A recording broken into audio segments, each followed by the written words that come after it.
We were young until we weren't, but the books stay the same.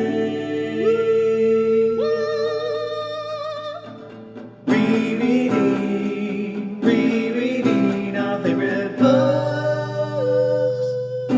Moving from Wickham and Lydia, it is interesting to see the ways in which, like, couples are shown to be compatible. Like, specifically, I want to argue that, so while Lizzie's at Netherfield, her and Darcy get into a number of little arguments. Debates, I would say. They're not actual arguments. But, like, at one point they're in this discussion about how Bingley is saying he's just this very impulsive person. He does things, like, quickly and subtly. Do I really look like a guy with a plan? Oh, yeah. And he could just change his mind in a moment.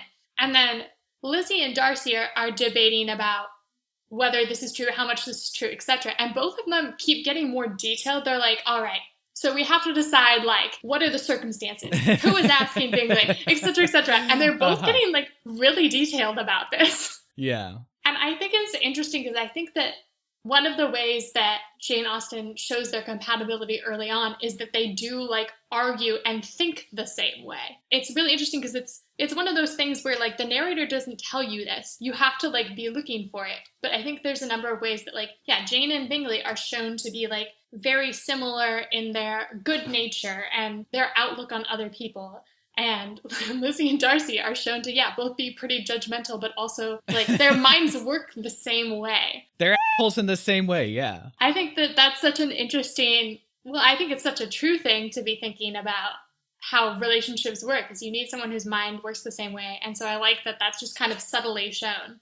I'm glad you brought up that conversation because I actually think there's a number of conversations like this where it's two characters debating the merits of certain positions that I think are super fascinating. This one in particular, they're arguing about whether this Bingley's predilection towards impulsiveness is, Darcy argues that it's an example of Bingley's lack of conviction, but then Liz jumps in and tries to argue from the perspective of, like, no, it's sort of allowing yourself to be persuaded, and there's something admirable in allowing yourself to change and be malleable, which I think that conversation is nice for a number of reasons. One, that it foreshadows the fact that both the characters change, and Darcy has to come to realize that his conviction is actually a bad thing. And he needs to kind of chill out a little bit, bro. Take it down a notch.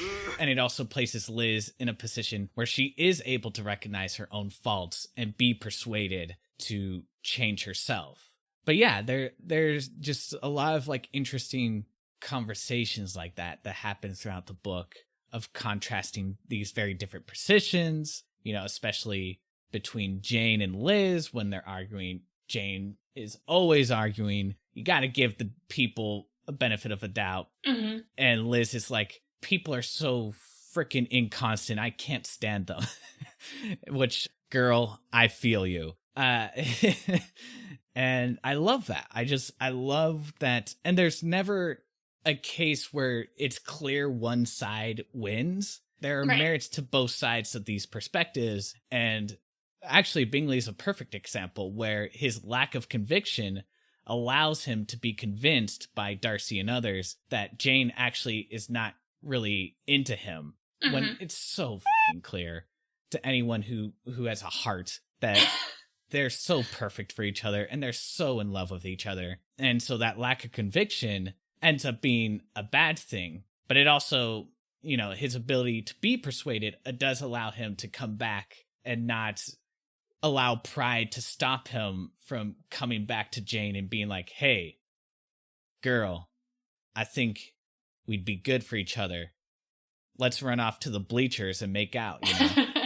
I love those conversations too, because yeah, they not only are telling you directly something about whatever's being discussed and presenting both sides of those arguments, but there's always the undercurrent of, like, I don't want to say even foreshadowing, but, like, how the people who are arguing, what they're arguing means just as much. So yeah, you find out really important stuff about Bingley there. I would say probably the biggest foreshadowing for what's going to happen. You find out about Lizzie and Darcy and who they are as human beings and kind of some foreshadowing for them. And then you've just got the, like, on top of it all, just a nice debate that's interesting to listen to or read. And, like, That's what I think is really impressive about Jane Austen, is that she can have things that are just on the surface, but she's got like 5 million things happening under the surface as well, like the iceberg.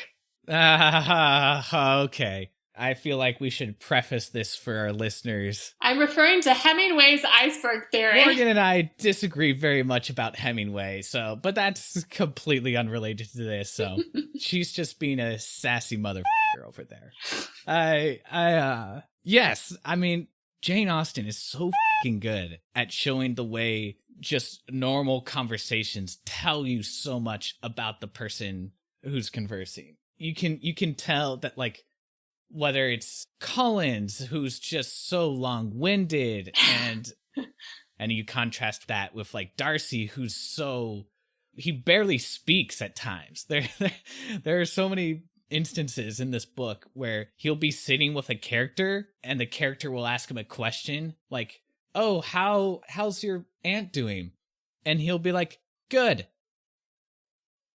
And that's it. Yep. He doesn't say anything else. He's like the moody teenager at the dinner table when you ask him, like, how was school, and he's like, it's fine. He doesn't care for the social niceties of, like, having an actual conversation. Excuse me, I'm Eric Lenstra. Charles Xavier. Go f yourself. But when he does converse, you know to pay attention, because it's clear that he only talks when he has something to say. You know, when Colin starts talking, that you can just turn off your brain for 5 minutes and you won't miss anything, which is actually part of why I hated anything involving Collins in this book. I hated, but we can get to that. You can move to Collins now if you'd like. I don't want to. He sucks. This might be actually a good place to talk about. I think that there's a reason there's so many Jane Austen adaptations. I think they are very naturally given to adaptation. And I think Mr. Collins is a character that works better adapted, because when you see all the funny little mannerisms and, like, all of that performed, not that it's not funny in the book, but I think it is funnier when you are seeing it all in front of you, you know? And there are a couple of characters like that. I mean, Mrs. Bennet is always hysterical in film. Like, a lot of these more overdone characters, Lady Catherine de Bourgh is like a f***ing riot. But, like, you know, she can drag a bit in book form just because of the ways humor comes across. So I think that there are very few properties that I would say work equally well in book form and film form. And I think Jane Austen novels are one of those few things where, like, because they're naturally given to sort of cinematic language, the adaptations are normally great. I think for me, there's a couple of things that I think go into this. One is that I just did not care about Mr. Collins as a character. I definitely did not care about Lady de Bourgh as a character. I did not care about Lydia as a character. So anytime those characters are on the page, it's a slog for me. And I think that part of it, we've never really discussed our reading styles before. Oh, yeah. You read a mile a minute. I'm much, much slower reader. Like, it takes me a while to get through a book. And so I feel like where for you can, like, just zip through a scene that you don't particularly care for. It's going to take me like an hour to read all this f***ing bull that happens with Lady de Bourgh and Mr. Collins, and I'm like, I don't want to read this. I just want to skim, but I can't. Like, I constitutionally cannot skim. I've tried before. I can't do it. So if I don't care about the characters, nothing's gonna make it funny for me. It's like, there are scenes with, like, Liz and Darcy when their fight when Darcy proposes. That is so funny to me. Because it's just like, they clearly do not get each other in this moment, and there's so much misunderstanding, and there's so much bickering, and it's so much fun, because they're, like, very smart and incisive people, and they can get to the heart of the matter if they really want to. Had I concealed my struggles and flattered you? But disguise of every sort is my abhorrence. Nor am I ashamed of the feelings I related. They were natural and just. Could you expect me to rejoice in the inferiority of your connections? To congratulate myself on the hope of relations whose condition in life is so decidedly below my own? You're mistaken, Mr. Darcy. The motive of your declaration merely spared me any concern I might have felt in refusing you had you behaved in a more gentlemanlike manner. You could not have made me the offer of your hand in any possible way that would have tempted me to accept it. From the very beginning, your manners impressed me with the fullest belief of your arrogance, your conceit, and your selfish disdain for the feelings of others. I had not known you a month before I felt you were the last man in the world whom I could ever marry. And so that's just beautiful to see. But anything with Collins, anything with Lady de Bourgh, except the very end when she comes in and has the conversation with Liz. If I didn't like Liz before that scene, I sure as hell loved her after, because she is just the sassiest little to her, and And I love you. Yeah, I was gonna say, I feel like Lady Catherine and Mr. Collins each get one scene that is spectacular. Like, I think Collins's proposal is hysterical. It's a great scene, and that same scene, the scene with Elizabeth and Lady Catherine de Bourgh is just, it's fire. It's fire. For sure. And agreed about Collins' proposal. If we had never seen him again after that, it would have been perfect. He's the side character who shows up for one scene, and he's annoying in this very particular way that works for one scene. But if he shows up ever again, you're just like, oh God, you're running this joke into the ground. That's kind of how I felt about him. But yeah, that proposal scene, great stuff. And any time that Liz can sort of, as some of you may know, my type for ladies, I love bad bitches, and that's my fucking problem. And Liz is a bad bitch, and I love her so much. She's sassy, she's assertive, she is opinionated, and I'm just like over here just melting. Oh, Liz. She's great. I guess on that note, because of course everybody loves Darcy, how did you feel about him as a youngster and now? As I mentioned, I watched the 2005 version first. So my impression of who Darcy is very much influenced by that movie and by the way, I don't know how to pronounce his last name. I'm so sorry. Is it very influenced by the way. Firth? No. That is the miniseries. Oh, okay. This is a controversial opinion here. Uh-oh. Everyone else thinks Colin Firth as Mr. Darcy's really hot. I strongly disagree, and I actually really dislike the way Colin Firth plays Mr. Darcy. How dare you? 2005 is Matthew McFadden? I don't know. I've never heard his name pronounced out loud. Is he Irish? Okay. What is he? No. I don't know. He's from Great Yarmouth, wherever that is. I'm so sorry to any British people listening to this. Yeah, I'm sorry. I can't pronounce names, as we've already proven. But I'm very influenced by him. And he plays Darcy much more socially awkward, which I think is a very valid reading of Darcy. I think he plays Darcy very much like he is stiff and proud and remote, partially because he does not know how to handle other people. And that's very much a Darcy that resonates with me. So I've always loved Darcy. I really dislike the Colin Firth version, though. I don't think him coming out of the lake water is hot. I'm sorry.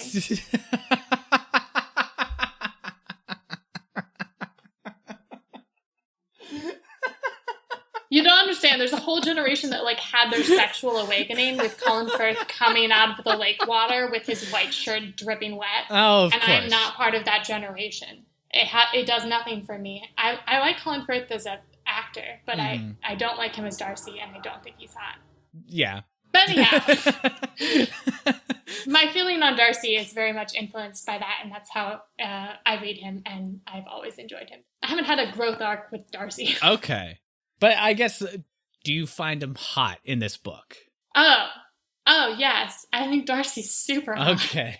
To be fair, I also think Elizabeth is super hot, and them together, they are super hot. Yeah? Yeah. To sort of quibble with the Darcy love here, because as respectable as he is, I do think that, it would have been interesting to see more of his change. And I know that somebody wrote a book from, his perspective. I don't care. Yeah. I'm not gonna... We could talk about the million different adaptations. Mother, I really would prefer the carriage. Jane, Mr. Bingley undoubtedly likes you, but in 9 cases out of 10, a woman had far better show more affection than she feels. Enough. Go quickly now. The zombies spring easily from the wet earth. Oh, God. It's basically the Pride and Prejudice equivalent of the Star Wars expanded universe or whatever.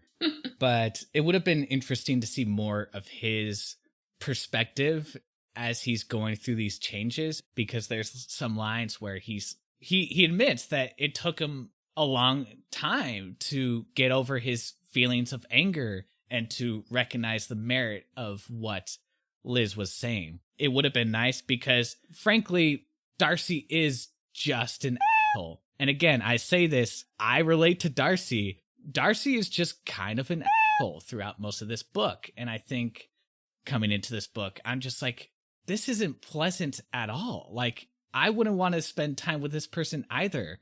Again, really self-owning here. But it's just like, he might be smart and insightful and really kind-hearted at times, but it doesn't really matter when he's just so fucking proud. There's nothing pleasant or attractive about that. Like, for me, Bingley, I feel like, deserves more attention because he might not be as thoughtful. He might definitely be more impulsive, but like, the dude is kind. And I think there's something to say for being kind as a human being. And like, same with Jane. Honestly, I might love Liz, but if I was going to interact with anybody, develop feelings for anybody, it would probably be Jane, because Jane is just a nice person. Yeah, I don't know. What do you think? Like, I agree with your points. I mean, I think that, Jane and Bingley don't appeal to me on a, like, I try, but I'm not the nicest person.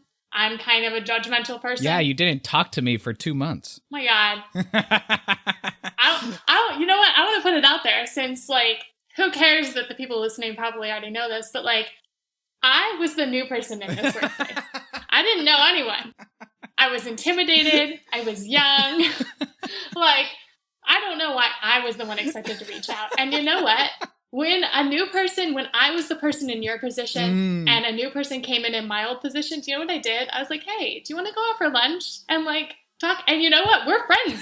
And that happened a lot faster because I took the fucking initiative. All right. Because I understood from a place of seniority, I needed to do that. Please continue.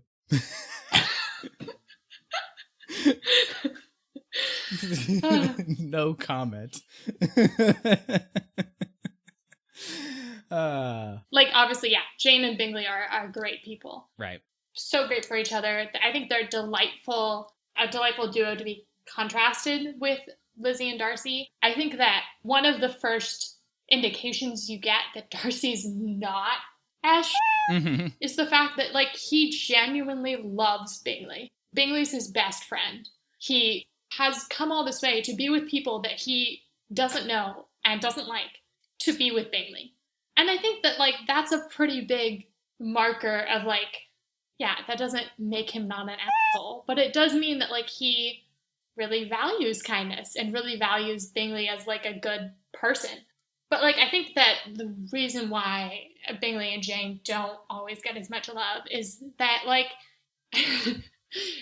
almost no one is as kind as them. Yeah. Like, there are definitely people out there who are, but, like, they're kind of this impossible ideal. And their flaws are real and true. And, like, I think especially Bingley's flaw of not having enough self-esteem to, like, be assured in who he is definitely a relatable one for, like, a lot of people. But I think it's hard to connect as much with them, not only because we're not seeing as much of their story, but because the flaws of being really judgy and proud are just kind of more universal. Yes. Like, it's funny because their flaws are the fact that they are too nice.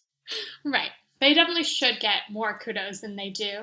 But I think it's just hard to beat Lizzie and Darcy for one, like, entertainment level. They're just wittier people. And two, like, relatability. It's, like, very easy to, like, see parts of yourself in Lizzie and Darcy. And so I think that's why, like, to this day, there's that sort of universal appeal. And of course, like, as much, much worse books that have come out more recently have proved, there is something, like, appealing about this really, like, wealthy, proud guy being, like, into you.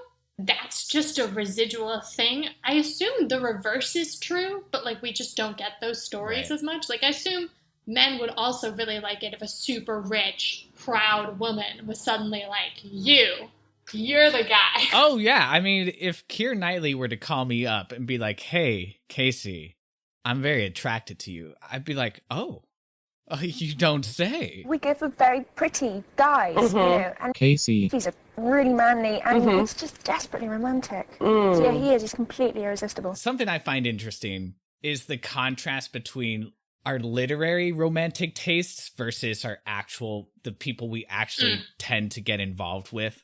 You know, you made a very veiled reference to the 50 Shades of Grey trilogy here.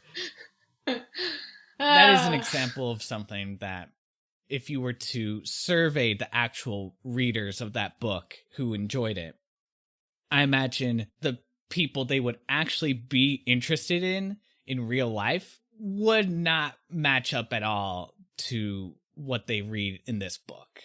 I guess there's an element of escapism to it, of like, yeah, Darcy is kind of hot because he's kind of an asshole, and it's like, oh. But in reality, I'm not quite sure why there is that difference, what it is about seeing that in book form or in movie form or whatever form and being like, yeah, that's attractive to me. I mean, I think that it's that, like, if you're meeting someone in real life, like, you automatically, to some extent, factor in, like, would this work? Like, obviously there's that instant attraction regardless, but, like, I think I'm probably not the best person to speak to this, but, like, you know, you can't help considering, like, what do we look like together in the future? And I think you don't have to do that with literary characters, so I don't have to think what to me and Darcy look like. You know, I can just like him without having to worry about all of the other things attached. So I think that our tastes, literary versus real life, probably actually aren't that different. It's just that, like, you're free to like people a different way in literature. But I did want to, while we're here, this might be a tangent, so if you want to respond to that first. Well, I guess the only thing I would say is that I do think, I think you're right. There's a different kind of sense of, like, regardless of how you feel about a character, you know, you're only going to spend 300 pages with this person. They're not real. That's it. You have your love affair, and then the book goes back to the library, and you're like, huh. With an actual person, where you have to actually consider, what would a life look like with this person? Would I want to deal with this kind of behavior on a day-to-day basis?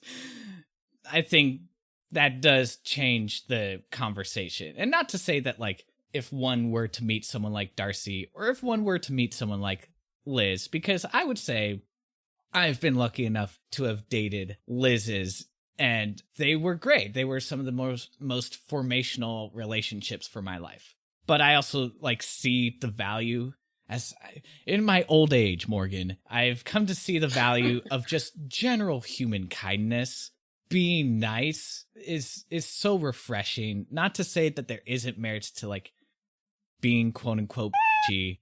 And it's not to say that nice people can't be assertive or aggressive or opinionated or whatever, but I do think that, at least for me, my tastes have changed in sort of what I look for. And whereas I would read, if I read Darcy earlier, I'd be like, oh yeah, that's the kind of person I would want to be. Now I'm like, no, I want to be the last quarter of the book Darcy, and I'd rather be that person, if not even more like Bingley, because I think, maybe this is just colored by the times, but we could all use a little more kindness in general. So yeah. I think there's just something to say that, like, the Janes and Bingleys of the world look a lot more attractive. Yes, I would agree. Please go on your tangent now. Yes, I wanted to just address, just like the whole, like, Darcy's and whole thing gets commonly lobbed at Pride and Prejudice. The other thing that normally gets lobbed at it to like say that Lizzie and Darcy's relationship is unhealthy is Lizzie makes that joking remark that she first started to fall in love with Darcy when she saw Pemberley. Now, I ain't saying she a gold digger. And to some extent it's true. Like, we see that. Like, her opinion really changes if we met Pemberley. I think I tried to look and find the article I read this in, but I have a feeling it might have actually been from one of my professors who said this, but I think it's a generally pretty accepted idea that, like, Darcy is Pemberley. Yeah. Like, Pemberley is meant to be the physical, like, representation of who Darcy is. And obviously, like, I know you said you already hated the part where the housekeeper's like, yeah, he's actually great. Yeah. And I do agree, because I think it's a little bit over the top. Like, I think it's a little too much, which the narrative does say, like, this character is prejudiced because she is, like, the household servant. There is that. But, like, it's meant to sort of be like, okay, she gets the letter. She gets her first real idea of what's going on with Darcy. And then she sees his house and essentially gets to walk around inside of him in a weird way and, like, see what his mind looks like laid out. And then, of course, she's introduced to reformed Darcy. So that's, I think, what really makes the change. But I think that, like, you can't deny that, like, your house or your apartment or your room, wherever you live, does represent you to a certain extent. And for Darcy, whose money is in land, there's a lot about Pemberley that does represent him, which I think gets sort of, like, foreshadowed earlier too, because, like, Miss Bingley tells Mr. Bingley to buy a house in the Pemberley neighborhood and take Pemberley for a kind of model, which I think Bingley does kind of look up to Darcy and take him as some sort of, not mentor, but, like, someone he wants to be more like. So I think that there's a lot that just directly ties who Darcy is to how Pemberley is. So I would say it's not that Lizzie is just a gold digger and she sees a nice house and she's, like, hot. It's that she is able to see a truer representation of who he is by visiting his house. And actually, when that scene starts, when they first get to Pemberley, and it's the way it's described, like the grounds, it's very romantic in a capital R sense. The nature is very beautiful and it's untouched, and it's described how everything feels so natural. Like, even the buildings and the pathways, it all feels like very organic. Nothing feels artificial or gaudy or whatever. The scene for me completely derails when the servant is introduced and the servant's like, oh, Mr. Darcy, he's just the kindest man around. He gave me a puppy for Christmas and he helped this poor boy who's missing a leg buy a robot leg. And then the people from Queer Eye walk in and they're like, this is the most fashionable man around. And then the freaking orphanage, like a lineup of children just walk in being like, oh, Mr. Darcy, he feeds us by hand every weekend. It's just like, it's, oh my God, just shut the up, you know? It's so obnoxious. And it's also just, like, weird because Liz might not be a gold digger, but there's no discounting that a lot of what makes Darcy attractive is because of his wealth. And I think there is a line somewhere in here where somebody explicitly says Darcy is proud because he deserves to be proud. Like, he can afford to be proud. Meaning in the sense that, like, he's got a good character. So, like, he has a right to be proud. But it's also like he can literally afford to be proud and to be an asshole because he's making $1 million a year. He doesn't have to kowtow to anybody or worry about pissing off the wrong people or making the wrong impression on anybody. He's fine. And so when you have, like, the servant coming in, like, that, the power dynamics feel really, really weird there because it's like, what, is the servant gonna badmouth his master or whatever? Like, yeah. So it's just, like, it's weird. And then, like, every single time the frickin' servant says something nice, we have to have a stupid interjection from Liz being like, oh, I didn't realize. And it's like, shut up. Just shut up. It's weird because it's like, this book is all about subtlety and subtext. It's just like, Jane Austen is taking a frickin' bat and just smashing you in the face with how nice and great Darcy is. And it's like, please, Jane, stop. My face. Well, it is interesting because one of the things I did notice this time is that earlier on when Wickham is talking to Lizzie, and I think Wickham does an excellent job of sprinkling in just enough truth to make his lies work. And one of the things he says is that Darcy is very generous in Derbyshire. And he's like, his pride gives him a sense of responsibility to take care of the people on his land, etc. So the funny thing is you do kind of hear this before, not in as much detail and from a very different lens, but it is interesting because like it isn't news to Lizzie. She may have forgotten, but a lot of this stuff is not news. It's something that like Wickham has told her. So I found that really interesting, this reread, is that like being able to see the same information given from two biased sources, which probably means that the actual truth is somewhere in the middle of the two of them, right? Like Wickham is giving him the absolute minimum amount of credit he can get away with, and the housekeeper is giving him probably more. So I thought it was interesting from a literary standpoint to give sort of these two contrasting versions of the same information. But yes, I agree. It can feel like Jane Austen is like, and now you have to like him. Which is why I think that what works better is like this information comes and then Darcy rolls up and hey, he's reformed. Yeah, when Darcy shows up, that's when the scene improves immensely.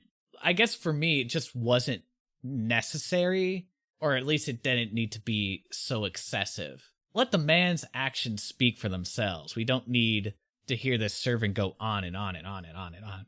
Like, the Wickham's acknowledgement to me is much more powerful because it's like Wickham has all the reason to lie about Darcy, but even he can't deny that Darcy is like a good guy to the common folk, you know?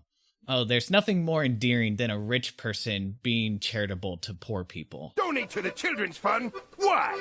What have children ever done for me? I hope you can read the sarcasm in my voice.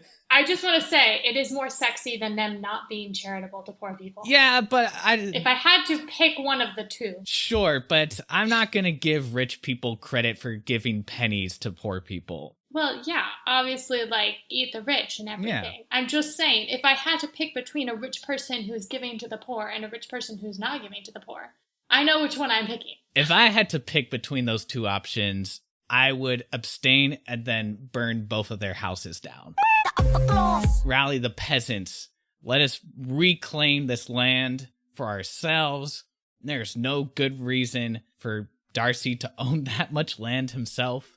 It's funny because, like, there are scenes where Darcy is so generous to offer to Uncle Gardner, like, yeah, you can come fish in my rivers. And Gardner, he's like so moved by it. It's like, whoa, I just, that's incredibly generous. Like, I don't even know how to respond. And it's just like, you just go onto his land and take his god fish. He's fine. It's him. Yes, obviously the optics of wealth don't hold up well in the 21st century. Speaking of that, there is a funny moment. We don't have to go much into this, but there's a moment after Jane and Liz figure out Wickham's true nature, and they have this debate, like, should we tell people about this? Should we tell the neighborhood about this? And they're both like, nah, that would ruin his reputation. And it's like, oh man, that definitely would not happen that way today.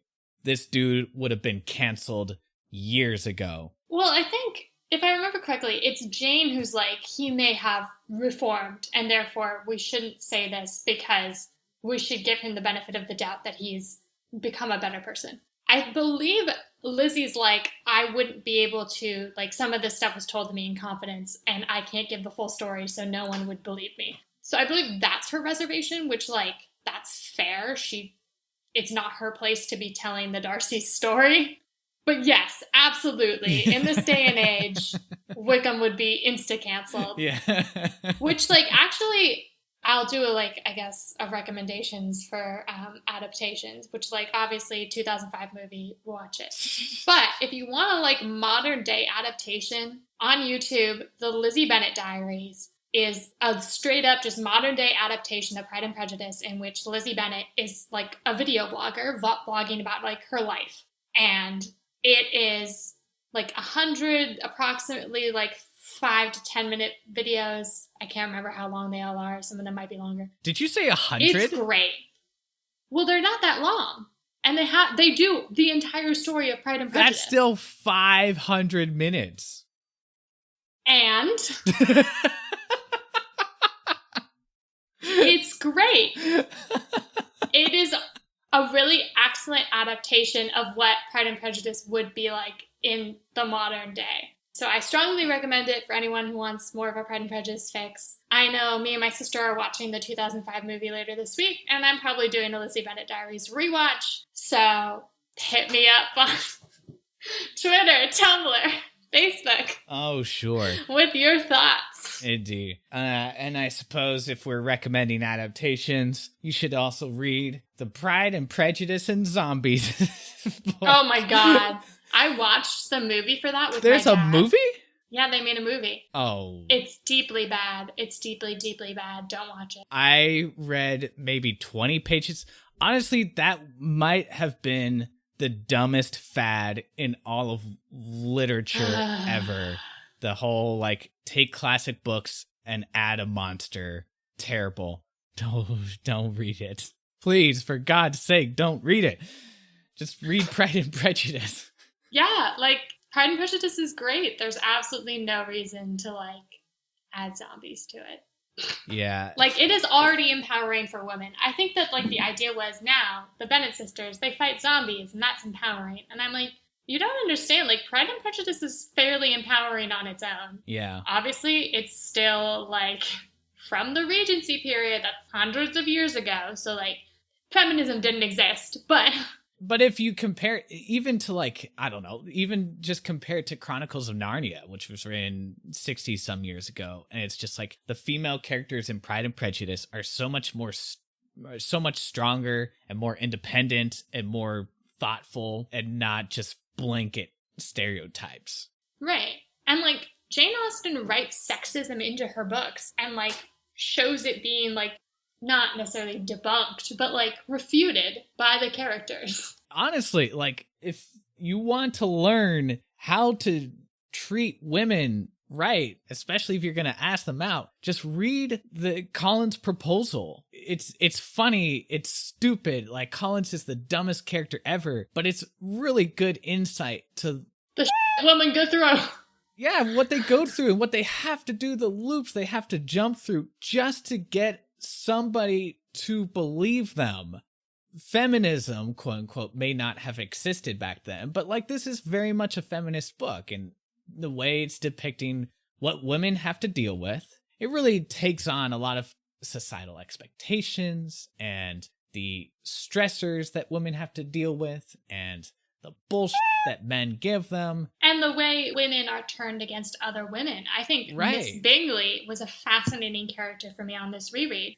She's the most hypocritical character in this entire book. But one of the things that she accuses Lizzie of being is she says, Elizabeth Bennet is one of those young ladies who seek to recommend themselves to the other sex by undervaluing their own, which is exactly what Miss Bingley tries to do by shitting on Lizzie to Darcy the entire book. But that has been how she has been trained to understand how she'll get that attention. She's in order for me to be valued by men, I must make other women not valuable to men. And I mean, that is very much something that people have realized in the more recent years, is that women are constantly put into competition with each other. I say in the more recent years because we've known this for a while, but I think it's really only fully been comprehended more recently. My mom was in the business world, as a young woman in the 80s, 90s times. Long, long time ago, in a galaxy far away. And she's talked about this a lot, that women were expected to compete with each other. There wasn't camaraderie because it was understood that they had to be in competition with each other. And so, like, it's right here in Pride and Prejudice from Regency England.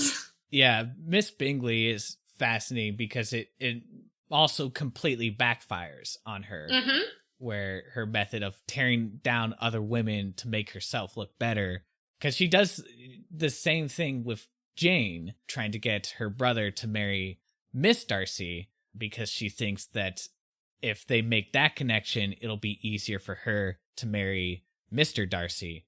Yeah, just constantly tearing down other women, and it's made very clear we are supposed to despise this character. There's nothing really redeeming about her. Like, she's one of the few characters who doesn't actually have much nuance to her, or as much nuance to her as the other characters in this book who are given the benefit of doubt, to the point that Jane, good loving Jane, who always finds some way to see people in the best light, even she acknowledges Miss Bingley kind of sucks. And there's a great line. So Jane is like sort of reflecting on, why did Bingley go away and never acknowledge his feelings before? And she says, quote, "It must have been his sister's doing. They were certainly no friends to his acquaintance with me, which I cannot wonder at, since he might have chosen so much more advantageously in many respects. But when they see, as I trust they will, that their brother is happy with me, they will learn to be contented, and we shall be on good terms again, though we can never be what we once were to each other." And then Elizabeth says, "That is the most unforgiving speech that I have ever heard you utter. Good girl." And it's like, oh, character growth for Jane. She actually is kind of hating on people now. But it's like, if you make Jane, of all people, acknowledge that you're kind of a jerk, you really are a jerk. So this method of turning women against women and having them keep each other down in an effort to win over men, you're not going to win anything valuable from that. You're going to get the Mr. Collinses of the world. No one wins. We're told on numerous occasions that Miss Bingley can be super nice and pleasant and all of those things when she wants to be. Again, this is sort of my reading between the lines when I became obsessed with tracking all the references to, like, trade, partially influenced by, like, thinking about the timing for this and, you know, if Bingley's father or ancestors or whoever it was built their fortune in trade. Like, I was trying to think about the invisible people of color in the background of every novel. Right. And that trade might have been the slave trade, which is kind of like a shitty thing to have to think about. But, like, you know, I think it's important to, like, keep that in mind in the back of your head as the sort of, like, invisible racism that's always happening. But I was tracking the trade, and I feel like part of Miss Bingley's everything can be explained because they're trying to forget that their fortune came from trade, because that was seen as, like, a lesser thing. You wanted to have your fortune come from the land. You know, it's that whole old money versus new money thing. The Bingleys are new money. It's Miss Bingley, specifically, who are the first to judge Mr. Gardiner for being in the business of trade. And it's another part of this hypocrisy. Sometimes I just say words wrong. As we all do. Yeah. But, like, I think her trying to, like, sort of social climb and escape that stigma has her, like, looking down on other women who, like, I will point out that as far as we know, the actual Bennet family, Mr. Bennet, who owns Longbourn, he's landed gentry. He's a gentleman with land. So he is poor, much poorer than the Bingleys, but, like, he is what they kind of aspire to be in a way. Yeah. So I think that there's some interesting stuff going on with that. I'm no expert on British class and economics, but it is interesting to see that wealth alone does not make you quote unquote classy. Yeah, the Bennets are a higher social status than the Bingleys just because they own land, even though they are relatively much poorer and they have absolutely no manners of any shape or form outside of Jane and Liz. Yeah, it's fascinating to sort of see the way class plays into the characters' interactions and how which characters are trying to play up their class or perform class.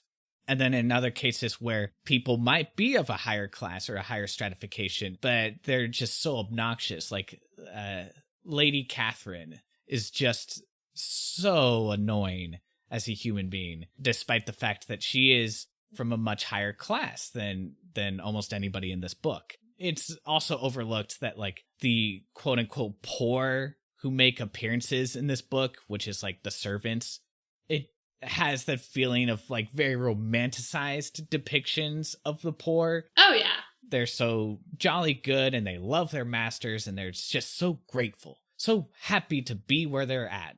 Also not recognizing that like Darcy's not making $1 million out of nowhere. This money's coming from somewhere, from somebody exploiting somebody else. I mean, yeah, Darcy's a landlord. Give me rent.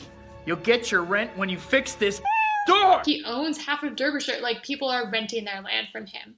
And he's making that much money. We don't know what his rates are, but... He apparently is generous, but again, it's like, this is definitely the commie in me speaking.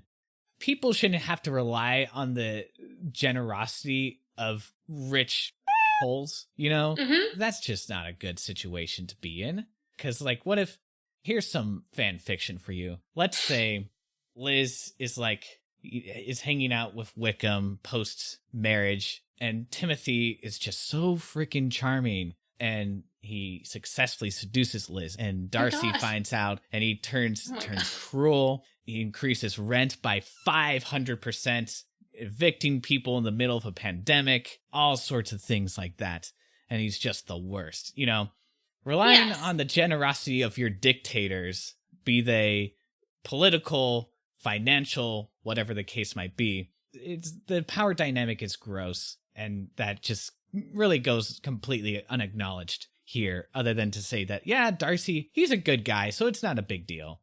Yeah, I mean, ignoring your fan fiction, the slightly more likely scenario is we assume that Lizzie and Darcy are going to be good parents and that they'll raise a good kid. But, you know, maybe their kid isn't so great. It's not just, when you have something set up with inheritance like this, you're not just relying on the generosity of one person. You're relying on, like, a family line to somehow continue having morals. So it is with a heavy heart that I assume the throne. Yet out of the ashes of this tragedy, we shall rise to greet the dawning of a new era, in which lion and hyena come together in a great and glorious future. And that's just not reliable. I've always relied on the kindness of strangers. Not a great place to be. Yeah, a definite agreement. Obviously, like, a product of its time, etc., etc. Sure. We understand Jane Austen. The society was different. There weren't as many different viewpoints out there. So, like, neither of us are blaming Jane Austen for this. And she also came from this world. I don't know much about her biography, but, like, I think she came from this kind of, like, upper class type situation. Yes. I believe her position was roughly comparable to Lizzie's. Like, her family was not wealthy. Like, they did not have much money, but, like, they had class. And it's, you know, as this book shows, it is hard to self-reflect. When you're bred into a certain world, you're just not going to see certain faults in that world. So she did her best, but it's not like...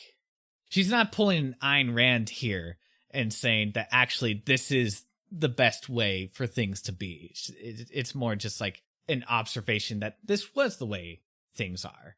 And she certainly has her social critiques. You see her critique of the entailment quite strongly and how ridiculous that is. So, like, there's definitely... She has a lot of social and political commentary going on. But no, she's not inventing communism.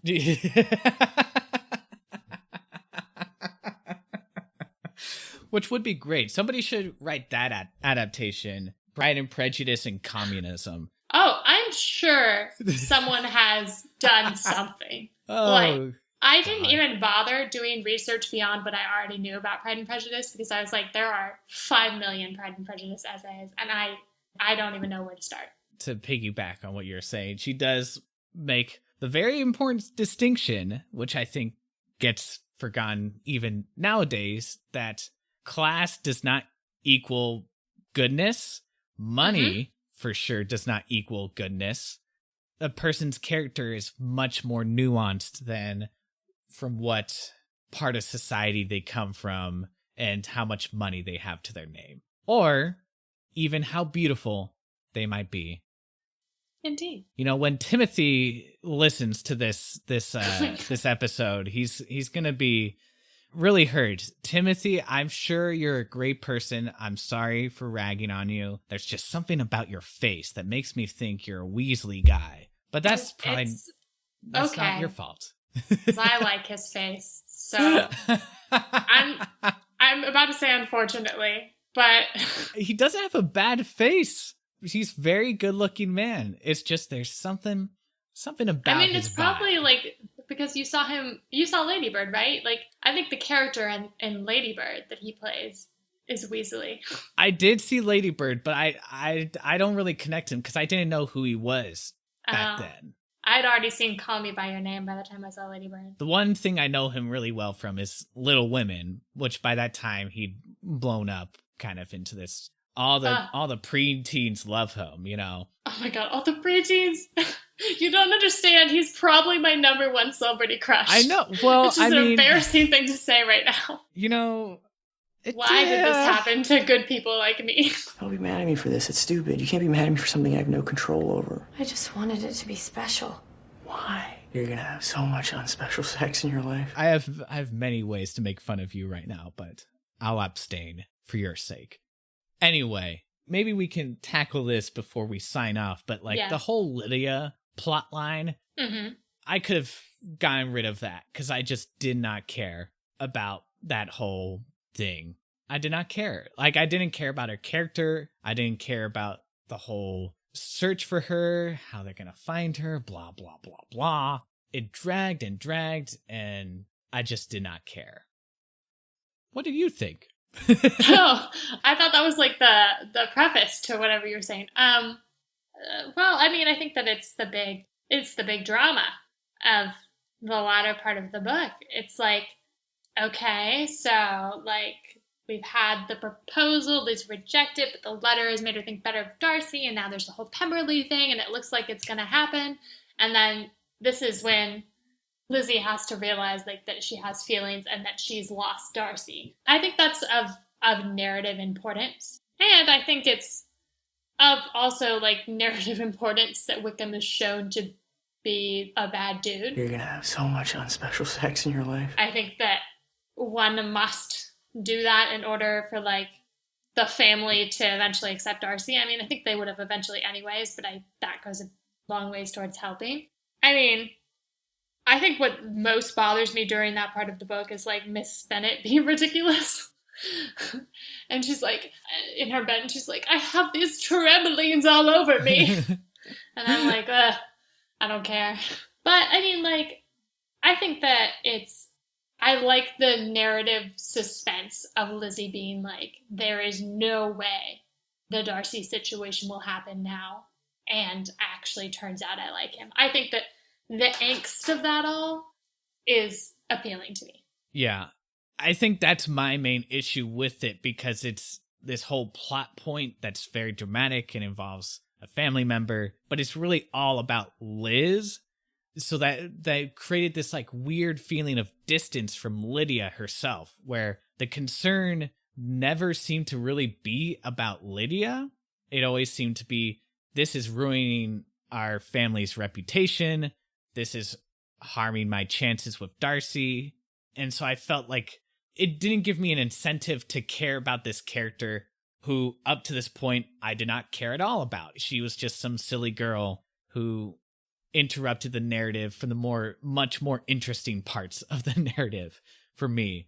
So when you have this long extended search for her and this back and forth about Lydia and blah, blah, blah, and when they finally find her and get them to marry and blah, blah, blah, I didn't care because the narrative never really took the time to make me care about Lydia in particular. I get where it's coming from in terms of Liz and how this hurts her, but Lydia's just a prop. And it's a prop that doesn't really add anything for me because we already know that Darcy has these feelings about Liz's family. And sure, this makes the obstacle of her family even harder to overcome, but it didn't really change that aspect for me in any real meaningful way. It was still going to be an obstacle one way or the other. So it's just like a lot of wheel spinning. And even the narrative kind of acknowledges, for me, it acknowledges on a meta level that it's not important because almost instantly after they're found, Lydia and Wickham get sent off and are never talked about again. You are banished forthwith from the kingdom of Rohan, under pain of death. And it's like, okay, so I just don't have to care about this at all. Well, I mean, they are talked about, like, actually to a fairly significant extent. But again, I mean, they're just like props in this larger drama between Liz and Darcy. And to me, it just felt excessive. Like, we didn't really need that extra thing to confirm what, at least for me, I already knew about these characters. Well, but like one could argue all the characters are props in this narrative about Sure. Darcy and Lizzie. Like Jane and Bingley are just as much to a certain extent. I would disagree with that because I feel like Jane is given a lot more character. Like, we get to spend time with Jane and see her as a character. For sure. I guess I would make the argument. I'm not sure what more you could want to do, especially because Wickham is fairly built up. You see him in his goodness, you see him in his badness, and this is the final act of Wickham, you know? So I think that it makes sense to have him be the one to cause this big crisis. And I mean, like Lizzie does point out, like, the obstacle is not only that her sisters made this horrible decision and brought shame on their family, but also that now Darcy has Wickham as a brother-in-law. That's a pretty big obstacle. And yes, it seems like he gets away with it because he just never sees him and Wickham is not allowed at Pemberley. Yes. But, like, yes. The knowledge is going to be out there in society that they're brothers-in-law, and, like, that's a thing. So I think that there is significance. I agree that they're, like, both props to an extent, but, like, I don't think they're props in a way that deeply bothers me. You know, it doesn't seem like they were, like, introduced just for this purpose, you know? Lydia does more before this, and yes, she's obnoxious the entire time. Yeah. But, like, just because we don't like her, I guess it doesn't bother me that she has this prop usage. It's not that even that I don't like her. It's just, I just don't care what happens to her character. And I don't think the narrative does much to make me care what happens to her character. And it's like, it's one of those things that it's interesting in theory because, yeah, there's all these different aspects playing into it about their family and their family's reputation and Darcy and whether Darcy would want to involve himself to make Wickham his own brother-in-law. And it's like, yeah, that's all interesting in theory. I just think the execution, there's a lot of like back and forth and people fretting and the mom's in bed and everyone's stuck at home and worrying and worrying and worrying. And it just feels, like I said, a lot of wheel spinning. It could just have been shortened by a good amount, I feel like. The dad going away, sending letters and coming back and going away and coming back, and just like the constant characters leaving and coming and leaving. It just felt very frivolous to me. So, yeah, I'm not necessarily arguing to the merits of having this scene, because I think the whole book was building up to this. There's a reason the militia's there. There's a reason we build up Wickham so much. There's a reason that Lydia is portrayed the way she is, and it all builds up to this moment.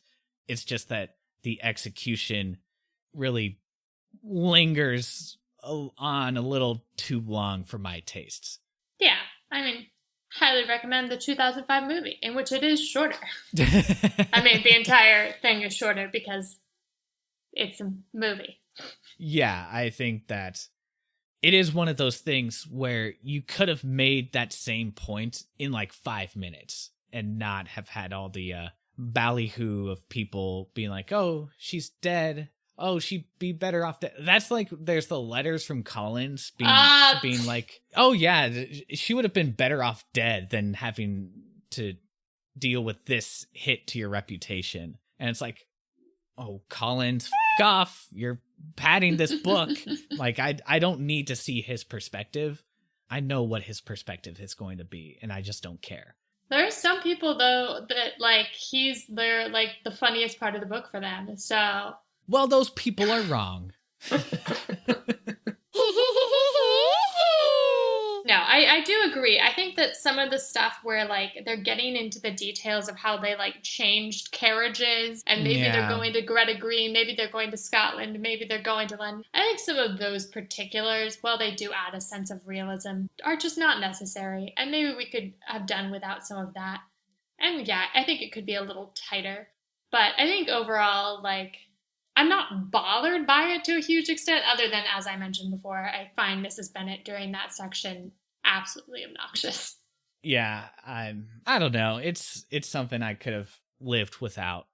I think for me also, whenever it's like Liz and Darcy interacting or Liz and Jane interacting, and they're either talking about Darcy or they're talking about their friends, those scenes are so interesting and impactful for me. And this one, it's so Lydia focused. The book didn't do enough for me to build up Lydia as a character who is interesting or who I should at least care about her. Like Charlotte gets maybe 1/20th of the page space as Lydia does, and she is so much more interesting to me as a character than Lydia is. And so I just wish there had been something more there to really undergird those scenes with Lydia running away. I mean, I think that, like, as a general rule, I mean, I think Pride and Prejudice does a decently good job at this, but, like, as a general rule with stories in which, like, the romantic plot is the focus, it can be difficult when the romantic leads are not together for the story to hold as much interest, right? Like, there's a decent amount of this book where, like, Lizzie and Darcy are not together. Yeah. And some of that works better than other parts of that, for sure. Like, I've had rereads where I skip everything that is not Lizzie and Darcy together because I just want to read the romance plot. So, like, I definitely get what you're saying, and I think the more, like, you can keep the stuff that is not that tight, because that's automatically going to be, if you've written the characters well and you've written the romance well, that should be the most interesting part by far. So, like, I do agree. I think that this section, while there's dramatic tension and angst and fun things, because Lydia isn't someone we're sympathetic to, isn't someone who has a whole bunch of nuance or interest, we're less compelled by that part of it. So we're only being really compelled by the romantic angst of it all. And that can't last us, like, a huge amount of time. Yes, it overstays its welcome. But that said, it does lead to the ending, and the ending is very nice when Liz and Darcy have their moments together and they talk and they sort of express their mea culpas and express their love for each other, and everyone's in love and everyone's happy and everyone gets what they want. Well, the people that we care about get what they want. Everyone else can go away. But and I got what I wanted, which is you enjoying this book, and I hope it inspires you to read other Jane Austen books. I mean, I'm sure I will at some point, and I have been meaning to, because I did have, like, I remember years ago having a conversation with my uncle who talked about how he read Pride and Prejudice for the first time in his 40s and he loved it. And so I always had it in the back of my head, oh, maybe these are books that as you grow older, you come to appreciate them more and more for what they're saying. And I think that's definitely true, which is a shame because, man, there were so many valuable lessons in this book that 18-year-old Casey could have taken away and really learned from here. And hopefully better late than never. Indeed. There's one moment that made me think of you. It's a not like other girls moment. Oh. Where... Is it with Mary? No. Although she's kind of great. I enjoyed her character. Like, she's the most pretentious little thing ever. I know. So, like, Darcy and Liz are talking about, like, why did they fall for each other in the first place or whatever. And Darcy's like, for the liveliness of your mind, I did. And then Elizabeth says, you may as well call it impertinence at once. It was very little less. The fact is that you were sick of civility, of deference, of officious attention. You were disgusted with the women who were always speaking and looking and thinking for your approbation alone.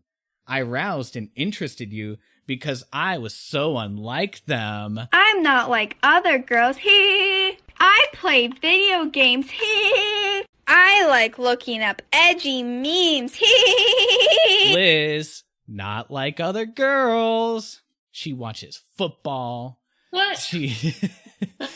Anyway. I mean, I think it's slightly different in that, like, as we see, Darcy's so intimidating that, like, most of the women are either doing the Miss Bingley or they're, like, don't know how to talk to him.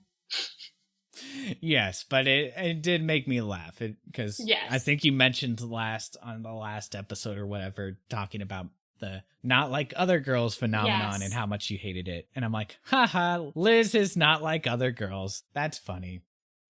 Oh, brother, this guy stinks! But there is another line, I think later in that same chapter, where she's talking about the happiness of Jane. And there's a very nice line. It's very simple that I like, where Liz says, I am happier even than Jane. She only smiles. I laugh. And I thought, yeah, what a simple but such an effective way to just describe one's joy. Yeah, there's a lot of just excellent lines in here and excellent ideas. One that I always think about and I really enjoy is Charlotte's speech about love and how you can only get so far loving on your own. You know what I mean? Like, reciprocation is kind of like a necessary part of love. Which foreshadows what happens with Jane and Bingley. Because the idea is that Jane didn't do enough to reciprocate Bingley's attentions. Yeah, there's just a lot of good, like, iconic lines, which I'm sure people can tell because I always like quoting them half of the summer. It's just a good book. It's just a very good book. Jane Austen, she's a pretty good writer. Turns out, who knew? Although my version's the terrible Barnes and Noble Classics version. And they have like a section about film adaptations in there randomly. It's yes. And then they have at the very back, they have a list of comments from like famous writers from the time or through history responding to specifically Pride and Prejudice, which are sometimes interesting just to see what other writers, like other contemporaries of Jane Austen, were saying about her or thinking about her. But then there's this one quote from Ralph Waldo Emerson that made me laugh so much. Quote, I am at a loss to understand why people hold Miss Austen's novels at so high a rate, which seem to me vulgar in tone, sterile in artistic invention, imprisoned in their wretched conventions of English society, without genius, wit, or knowledge of the world. Never was life so pinched and narrow. Suicide is more respectable. End quote. Oh, Ralph Waldo Emerson, you butthead. Yeah. Well, I could just say, yeah, I think I tried to read some of his essays once, and suicide would have been preferable to that. Nice. Sick burn. Ralph Waldo Emerson. Thanks for your opinion, I guess. I feel like we should end on a happy note about Jane. Yes, Jane. What a lady. What a lady indeed. You know what? I have the same Barnes & Noble edition with the quotes in the back because it came free with my Nook. The hipster always has at least one vintage accessory on hand. And I feel like we should end on E.M. Forster's lovely quote here. It says, Scott misunderstood it when he congratulated her for painting on a square of ivory. She is a miniaturist, but never two-dimensional. All her characters are round or capable of rotundity. End God quote. Yeah. Yeah, I cannot speak too much to how well Austen is able to take most characters and really just make them feel so real. And that's, I think, part of why she just, she lives on, and we continue finding ways to, like, empathize with her works. Like, they hold up. Yes, and continue finding ways to ruin the source material with terrible, terrible adaptations. Lots of bad stuff, some gems. But Pride and Prejudice will live on forever, and amen to that. Amen indeed. This feels weird. I feel like we have like 5 more of a book series to read, but we in fact don't. So like, what are we doing? I guess I should have locked you in for rereading all of Jane Austen, but I guess you haven't read the other stuff, so it wouldn't work. No, I've read a lot of by her. I've read Sense and Sensibility. I've read Persuasion. Well, damn, I really should have locked you in on a full Jane Austen reread. Oh, wow. No. We have a very exciting book coming up. Hopefully, it's just right in time for Halloween, baby. Oh, man. Can't wait. It's going to be so much fun. It's finally my time to be on the other side of this. I've made Casey reread things he dislikes, and now it's my turn. So stick around for the Halloween special. It's going to be so much fun. Trust me, you're going to love it. Stick around for my pain. And, yeah. See you next time. Hasta la vista. Bye. Bye. Oh, Mr. Darcy, oh, Colin Firth, you're tall, dark, and handsome. You're charming and wonderful. No other men are worth half what you're worth.